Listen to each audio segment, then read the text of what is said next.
چې کم سړی د اجماعي عقیدې د مسلمانانو نه انکار وکي هغه سړی په دې باندې نمبر 1 یاد ساتئ جهنمی ګرځي. هغه سړی جهنمی ګرځي چې څوک د مسلمانانو د عقیدې نه د اجماعي عقیدې نه انکار وکي. رسول الله صلی الله علیه وسلم څه فرمایلی چې لا یجمع امتی علی ضلاله، زما امت چې دی هغه په ګمراهۍ باندې نشي راجمع کېدی. فإنه من شذ شذا فی النار، څوک چې یوازې شه د امت د عقیدې نه وته دی به په اور کې الله دغه شانتي یوازې کی. یعنی دومره سخته سزا به داسې انسان ته ورکوي چې کم سړی د مسلمانانو د اجماعي عقیدې نه تختی چې د سره به بل په دغه عذاب کې په جهنم کې برابر نه. خو نن افسوس په نوجوانانو باندې دی او ډیره د افسوس خبره ده، داسې معمولي نه ده. دنیا کې نن دیو ته عقلمن ځان ښکاري. راوښایه د عقل دی راوښایه ماته که نه چې دا څنګه شی دی. تا ته ځان عقلمن ښکاري او تا ته د پټکي والا، تا ته د مسجد والا، تا ته تبلیغ والا، تا ته دین والا خلک هغه کم عقل ښکاري او ته د خپل طبیعت ته غټ شان ورکه روشن خیال ورته وي. زه درته صرف یو خبره کوم، یہ خوشیائی زندگی یہ لذتوں کا سرور، یہ خوشیائی زندگی یہ لذتوں کا سرور، وما الحیات الدنیا الا متاع الغرور، کہ جس کے سامنے سب برابر ہے امیر و فقیر، کہ جس کے سامنے سب برابر ہے امیر و فقیر، حسبنا اللہ و نعم الوکیل، ہر جاندار کا ہونا ہے ایک دن قوت موت، کل نفس ذائقۃ الموت، اور ختم ہوا دنیا کو فانی کا جنون، انا للہ و انا الیہ راجعون. دا روشن خیالی و رس ختمیدونکې ده. بیا به تا ته هم پته ولګي چې قبر کې عذاب شته او که نشته. تا ته هم پته ولګي چې قیامت کې حساب او کتاب شته او که نشته. خو زه دا وایم چې د کم بچي تربیت خپل دادا ټیک نه کړی هغه به د مسلمانانو د دې عقیدو نه انکار کوي که به نه کوي. په انډیا کې هېڅوک راپانسېدو چې هغې د مسلمانانو د دې اجماعي عقیدو نه انکار وکړو. په بنګلادیش کې څوک راپانسېدو، په افغانستان کې څوک راپانسېدو، په ترکی کې څوک راپانسېدو. واحد دارالجنگ حضرت اقدس پاکستان شریف دی چې په هغې کې هغه سړی هم راپاسي چې خپله پوزه نشي پاکولی او هغه د رسول الله صلی الله علیه وسلم په دومره مضبوط دین باندې چې صحابه کرامو د هغې د خپل دپاره خپل ځان قرباني کړی. بلکې زه خو به ته یو واقعه پیش کوم په دې موضوع باندې چې د نني مسلمان ایمان آیا د صحابي د ایمان برابر دی که نه دی برابر.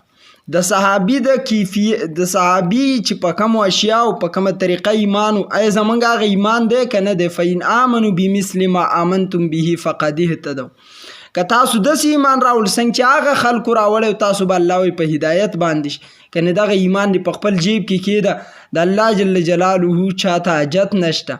حاجتمن موږ یو 15 ورځې راباندې باران بند شو خولې م چینګې نیولې وي، زمونږ الله ته حاجت دی، د هغه موږ ته حاجت نشته. هر سړی خفیږي په دې باندې.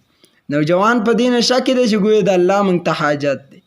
صحابي دی د هغه بچي و کجوري به رارژېدې هغې و راغستې، نو چې د چا کجوره وه د په کور د پاسه راغلی وه هغه پسې راغی د دې بچو د لاسو نه به ولا کجوري اغستې. صحابي را روان شه رسول الله ته راغی، یا رسول الله دا پلانکی کس راځي زما کجوري د کجوري زما بچي راټولی د کجوره زما په کور راوړېدل ده، دی راشي زما د بچو دومره بې عزتي کوي. کم از کم دا خو ماشومان دي څه خو داسې نه ده په کار. دا څوک وایي؟ صحابي د رسول الله صلی الله علیه وسلم وایي. نبی علیه السلام هغه کس راوغوښتو خو هم منافق و مسلمان نه و. د رسول الله مخې ته کېناست، نبی علیه السلام ورته وفرمایل وی دا کجوره په ما راخرڅې نه چې زه درله د دې په مقابله کې د دې نه ښه ونه درکم. منافق و. هغه ورته ویل یا رسول الله دې ته زما ډېر سخت ضرورت دی. نبی علیه السلام پې ځان پوه نه کو، روان شو پاسېدو. صحابي را مخکې شو، یا رسول الله که زه را باندې دا کجوره در خرڅه کم زه ترې والم په تا یې در خرڅه کم، د الله پیغمبره په ما باندې به بیا راکړي دغه انعام، د انعام به ما ته راکړي، ما ته به د دې په مقابل کې په جنت کې ونه راکړي. ماله به د الله نه ونه والي. نبي علیه السلام ورته وی عایشه له نه ورکې خو ډېر سخت دی. دی ورته وایي زه به یې ترې والم. وروستو پسې را روان شه، راغې په یو زګین کې دغه روان شاته نه پې اواز وکړ لو ودرېږه او ودرېد. وایي دا کجوره ونې په ما نه راخرڅې.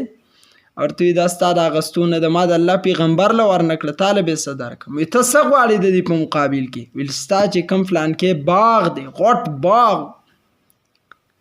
غټ باغ په سوونو ونې پکې د کجورو لګېدلې وي، که هغه راکې نو دا به له درکړم. ده ورته وی ټیک ده وایله. د یو ایمان ته ګوره چې صحابي د رسول الله دی او بل ته ګوره چې منافق دی. دا راغی نبی علیه السلام ته یا رسول الله باغ مې تی درله واغست، اوس ماله انعام راکه خپل، ماله په جنت کې د الله نه ونه وغواړه. نبی علیه السلام ویل تاله ونه نه غواړم، تاله الله یو لوی محل په جنت کې د دې په مقابله کې تیار کو.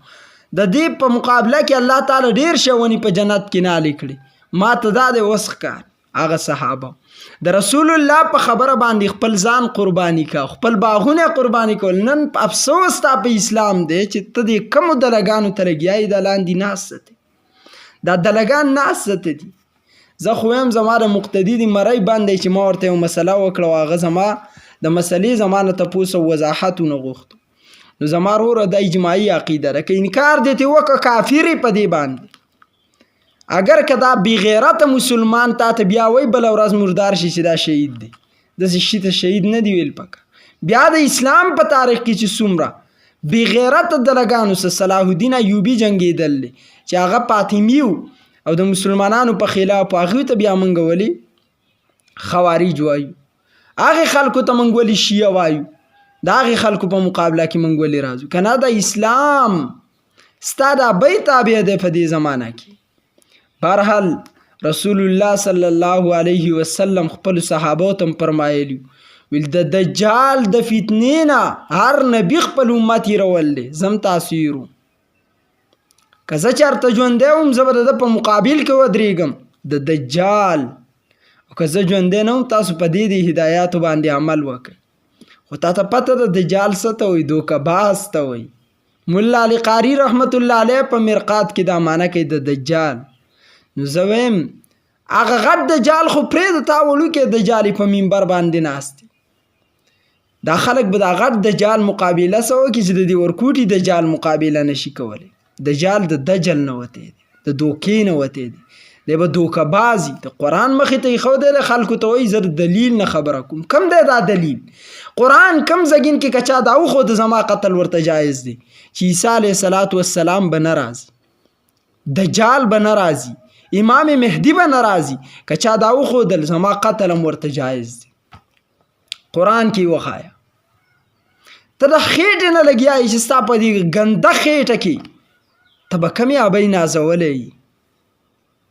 زه خو هغې ته څه ویلی هم نشم. هغه غریبي ته خو هېڅ ګناه نه وایي چې زما نه به داسې خنزیر پیدا کېږي، کم دادا نه به ته پیدا یي. بغیرته تا ته شرم نه درځي، تا له همدا زبان کافي دی. قرآن مجید کې الله یو آیات کې فرمایي اذ قال الله یا عیسی انی متوفیک ورافعک الی. عیسی علیه السلام سره عیسایانو په خپله دوکه کړې وه یهودو باندې. هغه ته د قتل یهودو ته د یهودو نه 30 روپۍ واغستې. 30 روپۍ وګوره نن د ده ایمان هم د هغه عیسایانو نه زیات کمزوری دی. 30 روپۍ ته واغستې وې زموږ د نبي په پلان کې زګین کې دی قتل یې. حضرت عیسی علیه السلام سبا همیشه جبریل د مدد دپاره ورسره و.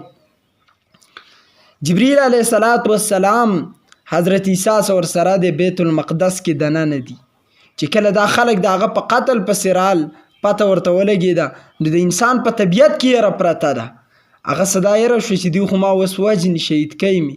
نو الله ورته دا آیتونه داسې رانازل کړه لکه یو ماشوم یریږي د مور په غېږه کې پروت دی او یریږي چې بو په ما پسې راځي، لکه ستا غوندې کې شی په ما پسې د شپې راځي. یو ماشوم یریږي ملا جي او مور ورته وایي چې بچیا تر څو پورې زه ژوندی یم تا ته څوک هېڅ هم نشي ویلی، اول به ما خوري بیا به تا خوري.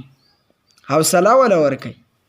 الله جل جلاله حضرت عیسی علیه السلام ته حوصله ورکوي په دغه آیات کې. د کم نه چې ته غلط استدلال کې څه ورته وایي اذ قال الله یا عیسی انی متوفیک. عیسی زه به دې اول وفات کوم ورافعک الیه چې کله مې وفات کړي د هغې پس به ماته اوچتېږي، زه تا اوس نه وفات کوم. دې آیات کې کوم ځای کې لیکل دي چې عیسی زه دې اوس وفات کوم دیو به دې شهید کوي بیا به ماته اوچتېږي. بهرحال الله جل جلاله ورته چت کولاو کو، عیسی علیه السلام یې پکې اوچت کو او هغه سړی کم چې په عیسی علیه السلام پسې رانوتی و چونکې توهین یې د عیسی علیه السلام کو. دې وجې نه بعضې علما لیکي چې شکل یې وله د عیسی علیه السلام په شان د خلکو په نظر کې جوړ کو، او بعضې لیکي چې نه د ده شکل و صورت دا د عیسی علیه السلام سره میلاوېدو.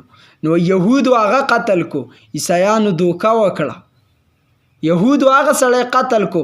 بیا دا دواړه په کشمکش کې چې موږ کوم سړی نه باسلی په عیسی علیه السلام پسې هغه سړی نشته.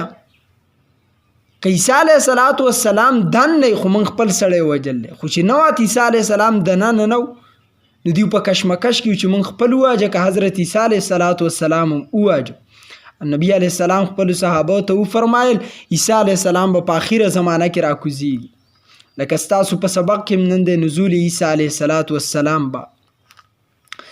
ابو هریره رضی الله تعالی عنہ فرمای رسول الله علیه السلام فرمایل والذی نفسی بیده، قسم می دی د هغه رب په ذات د چا په قدرت کې چې زما ساده. نبی علیه السلام فرمایل لیوشکن ان ینزل فیکم مریم ابن مریم، زر د چې په تاسو باندې به حضرت عیسی علیه السلام د مریم زوی دا براش حکما عدلا، حکومت بکی د عدل سره. حضرت عیسی علیه السلام بیا رسول الله علیه السلام خپل امت ته خبره وکړه پیکسر الصلیب، عیسی علیه السلام چې کله راشي صلیب به مات کی. صلیب هغه نشان دی چې دا عیسیانو د حضرت عیسی علیه السلام د پانسۍ په شکل جوړ کړل، کم خپل کسې چې وجل خو شکل ورته د عیسی علیه السلام ورکړل.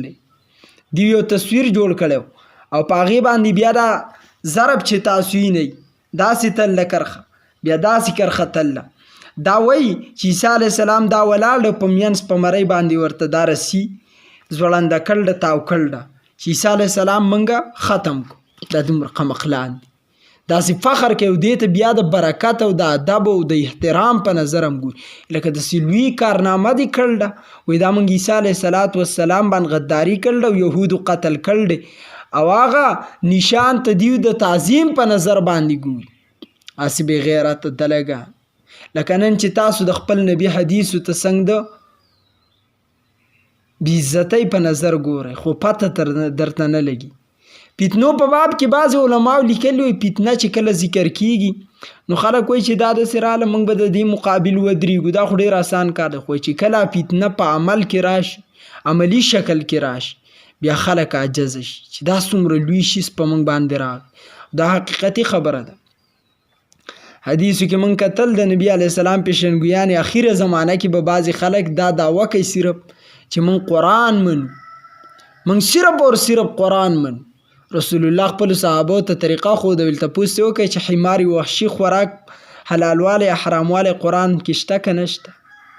نبی علیه السلام دا هم ښوده چې اخیره زمانه کې به داسې خلک راوځي چې زما د حدیثو دعوې به کوي، دوکه‌باز به وي. یکون فی آخر الزمان دجالون، دجالان به وي، کذابون، دروغجن به وي. لکه دا منبر باندې چې ناست یأتونکم من الاحادیث فإن لم تسمعوا انتم ولا آباؤکم، تاسو ته چې راځي نو به چې حدیث کې دا راغلی دی نه به هغه حدیث تاسو اورېدلی نه به پلار نیکه اورېدلی. فإیاکم وإیاهم لا یضلونکم ولا یفتنونکم، ځان هم ترې بچ کړئ او خلک هم ترې بچ کړئ. داسې حدیث به ته راوړي چې نه به تاسو اورېدلي ولا آباؤکم نه ستاسو پلار نیکو. رسول الله وایي ځان هم ترې بچ کړئ، نور خلک هم ترې بچ کړئ چې په فتنه کې مو وانه چې ګمراه. څومره اسانه دی چې په الفاظو کې وي خلک وایي موږ به ترې ځان بچ کړو، خو چې کله عملي شکل کې دا ټولې فتنې راغلي ته ورسه ولاړې پلار خفه نه شي، ته ورسه ولاړې.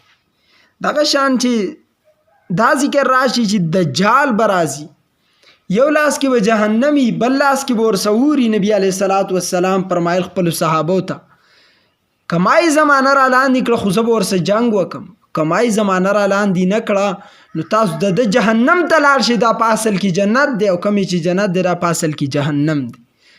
نن مسلمانان هغه په تمه د دې ځان ته روشن خیال وي چې په موږ باندې په دې زمانه کې دجال راشي، یاجوج و ماجوج په موږ په دې وخت کې راشي.